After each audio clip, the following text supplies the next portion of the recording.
Picture this. The most powerful man in the world, kicking his pregnant wife so hard in the stomach that both she and her unborn child die instantly. This isn't some medieval tale or biblical story. This happened in 65 AD in Rome, when Emperor Nero murdered his beloved wife Poppaea Sabina in a fit of rage that would consume him for the rest of his reign. The official story claimed Poppaea died from illness, but court historians who lived through it tell a different tale. Nero had returned from the races, furious about losing money on his bets.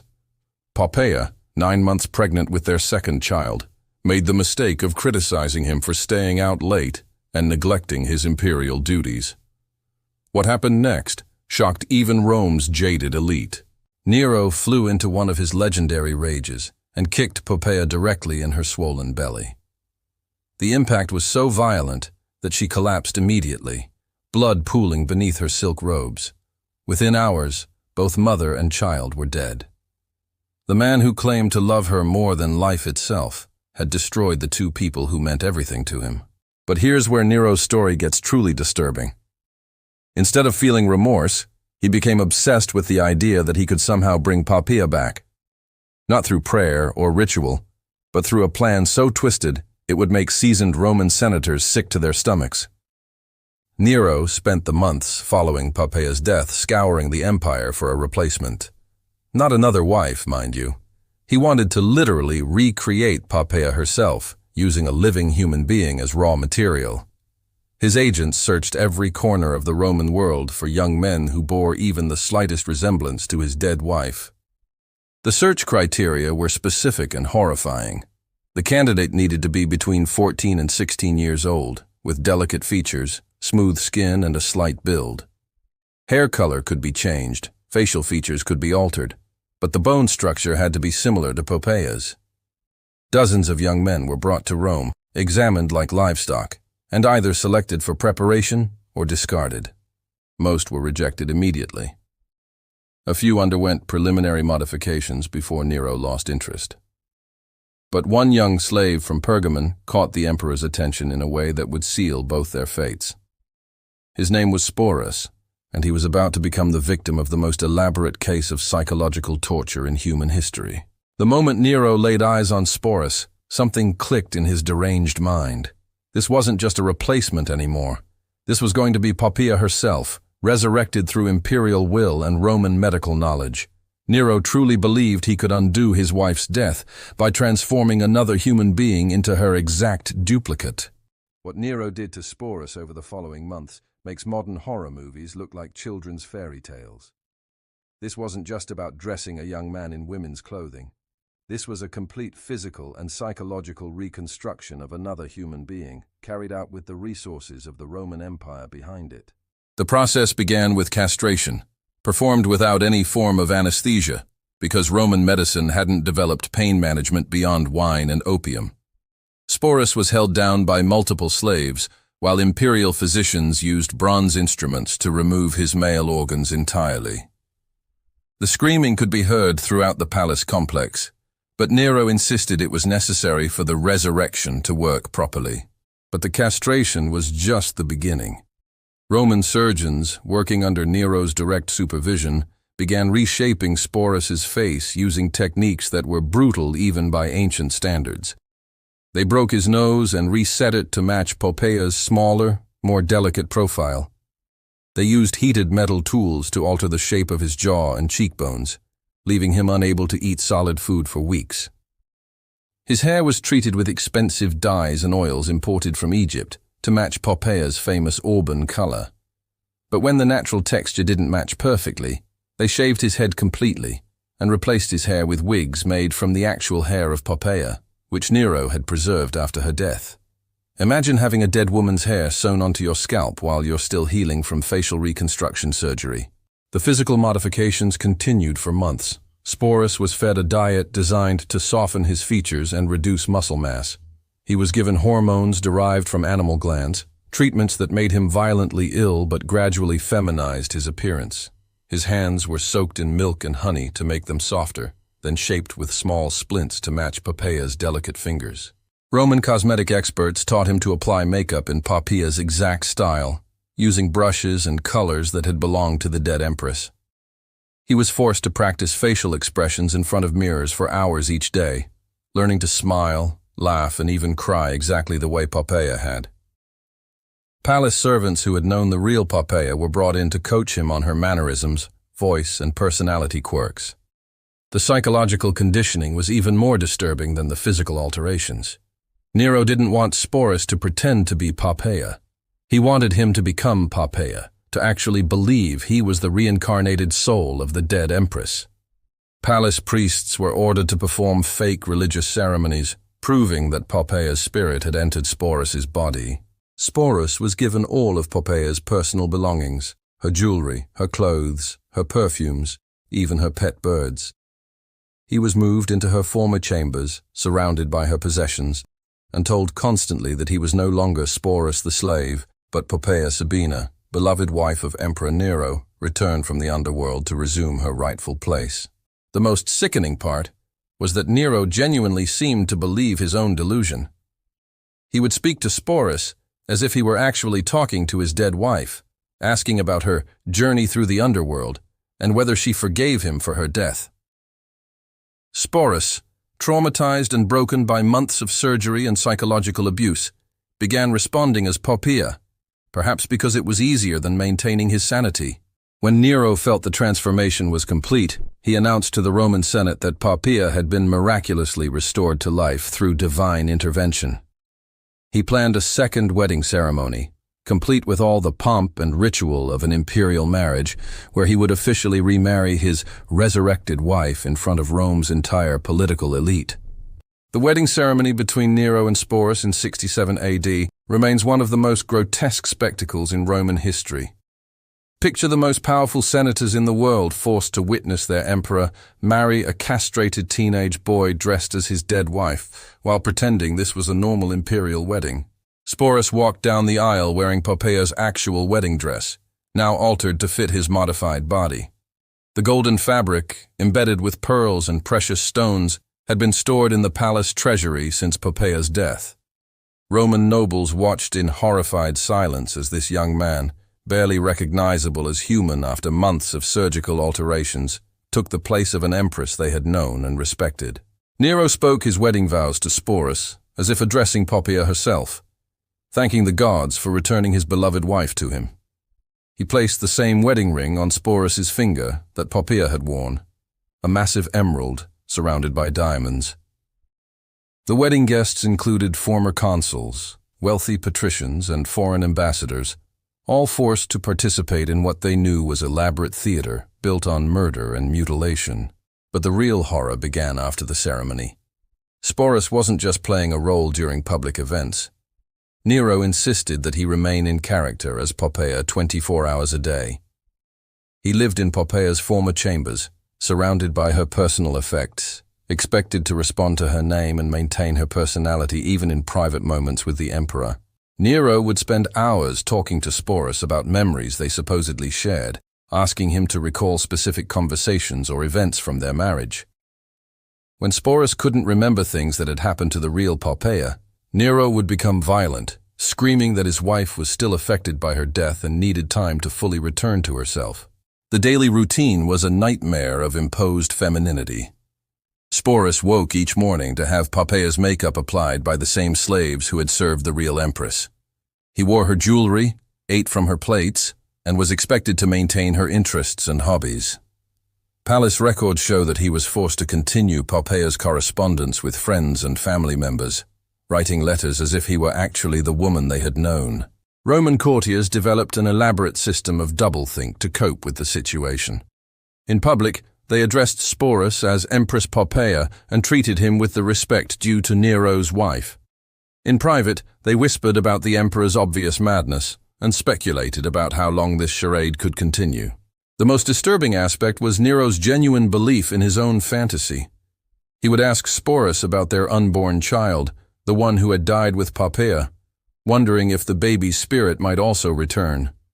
He commissioned artists to paint portraits of Sporus as Poppaea, then had them displayed throughout the palace as if documenting his wife's miraculous resurrection. Foreign diplomats reported back to their home countries that the Roman emperor had completely lost his sanity and was living with a male concubine he believed to be his dead wife. These reports spread throughout the Mediterranean world, damaging Rome's reputation and emboldening enemies who saw Nero's madness as an opportunity for rebellion. Sporus himself seemed to drift between reality and the role he was forced to play. Palace servants reported overhearing him talking to himself in his chambers, sometimes as Sporus pleading to go home, sometimes as Poppaea accepting her fate as the emperor's wife. The psychological pressure of maintaining this dual existence was slowly destroying whatever remained of his original personality.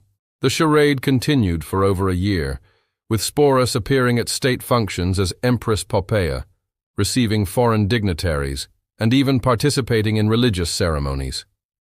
Roman citizens who remembered the real Poppaea found the spectacle deeply unsettling, while those too young to remember her accepted the official story that she had been divinely restored to life. But Nero's grip on power was weakening. Military commanders were beginning to question his fitness to rule, and the Senate was quietly discussing the possibility of declaring him mentally incompetent. The emperor's obsession with his resurrected wife was consuming so much of his attention that he was neglecting the actual business of governing the empire. When Nero's reign collapsed in 68 AD and he committed suicide rather than face execution, Sporus discovered that his nightmare was far from over.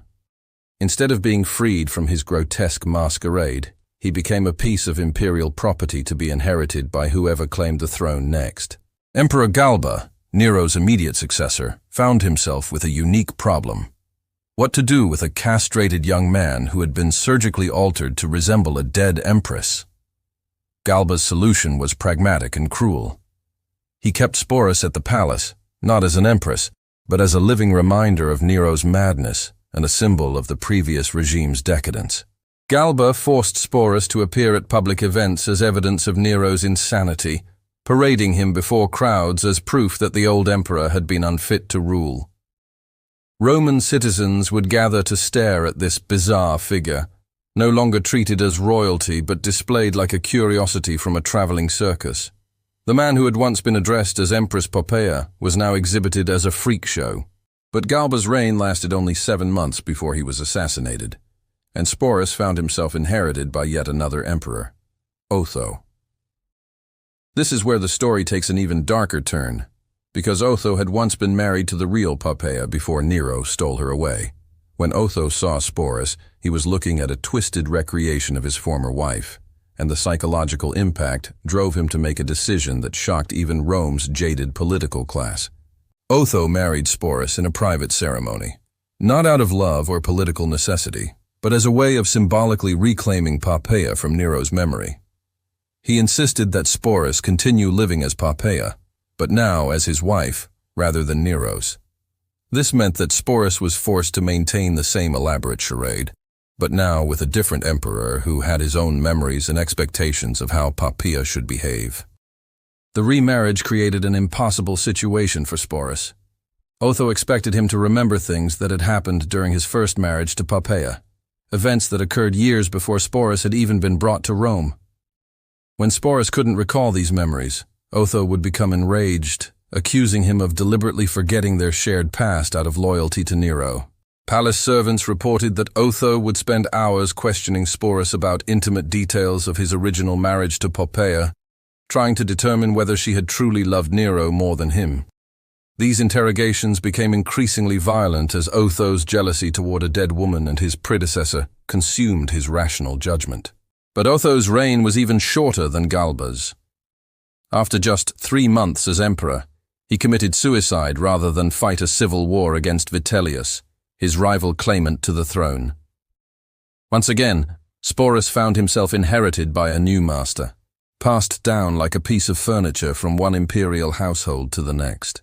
Vitellius took a different approach to the problem of Sporus. He saw no political advantage in maintaining the fiction that this surgically altered young man was actually Poppaea reborn. Instead, he viewed Sporus as an embarrassing reminder of previous emperors' failures and began planning a final solution to eliminate this living symbol of Roman decadence. Each emperor had used Sporus differently, but none had ever considered the possibility of simply freeing him and allowing him to live as himself. By this point, Sporus had spent years being treated as imperial property, passed between rulers who saw him as either a political tool, a sexual object, or a symbolic representation of their predecessors' madness. The physical toll of maintaining his role as Poppaea was becoming increasingly obvious. Years of wearing heavy makeup, elaborate hairstyles, and restrictive clothing designed for a woman's body had left him with chronic health problems. His surgically altered face was beginning to show the effects of repeated cosmetic procedures, and his castrated body was developing the long-term complications that Roman medicine couldn't treat.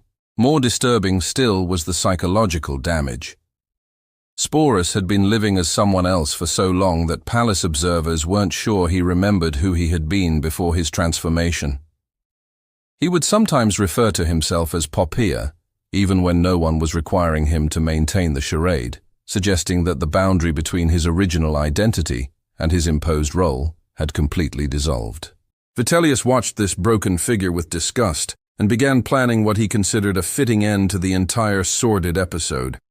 He would give the Roman people one final spectacle involving the fake Poppaea, something that would finally put an end to this embarrassing chapter of imperial history. Emperor Vitellius had a twisted sense of poetic justice. In 69 AD, he announced that Sporus would meet his end in the Colosseum, forced to reenact the rape of Persephone in front of thousands of cheering Romans. But this wasn't going to be theater. Sporus would be genuinely assaulted and killed during the performance, providing the crowd with the ultimate spectacle, watching the fake Poppaea die as violently as the real one had. The plan was elaborate and sadistic. Sporus would be dressed as the goddess Persephone and dragged into the arena by an actor playing Hades. The performance would involve actual sexual assault followed by murder, all presented as mythological entertainment.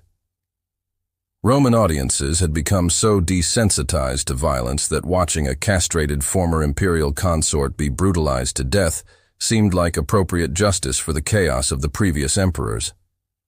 When Sporus learned of Vitellius's plan, something remarkable happened. For the first time in years, the young man who had been forced to live as a dead woman showed a flash of his original personality.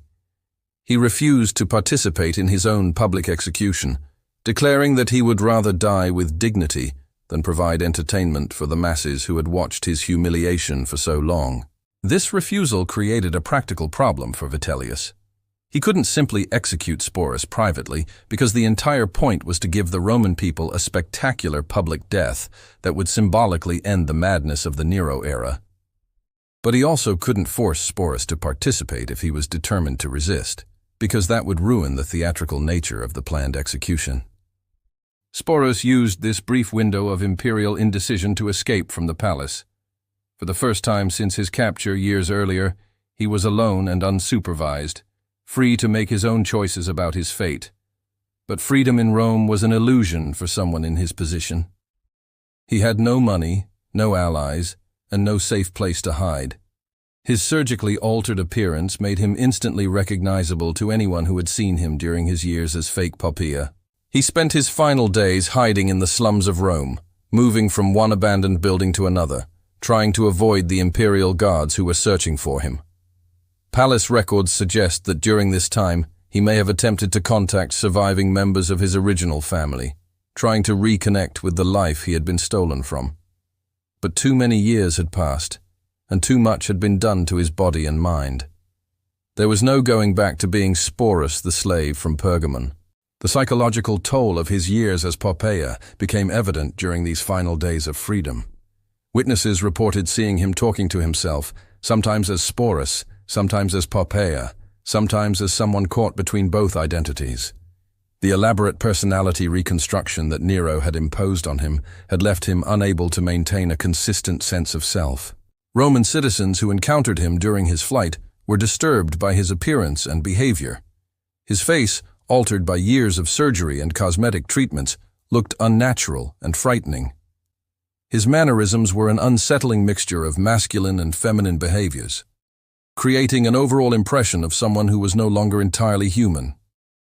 As the imperial search intensified and his hiding places became more precarious, Sporus began to realize that he had only two choices: return to the palace and face public execution in the arena, or find another way to end his torment on his own terms. The young man who had been denied agency over his own body and identity for so many years finally faced a decision that was entirely his own. But even this final choice was complicated by the psychological damage he had endured. Part of him still believed he was Poppaea, the empress who should be living in luxury rather than hiding in Roman slums. Another part remembered being Sporus, the young slave who had never asked for any of this.